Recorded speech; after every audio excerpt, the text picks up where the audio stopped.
Hi, this is John with WTI, and sometimes I have the problem of having sensitive armpits, and this Dope Man Extra Fresh Deodorant is just a great one. So one of the things that I like the most about this deodorant is how easy on my skin it is. I've been using this Dove for a while already. No problems with my armpits. Feeling fresh, feeling really nice. The coverage is really good. I can go out maybe if I have a long day and I cannot go and take a normal bath. This guy actually gets me through the day without no problem.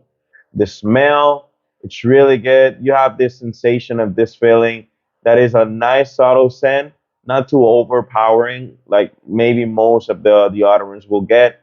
And it was actually a great deodorant.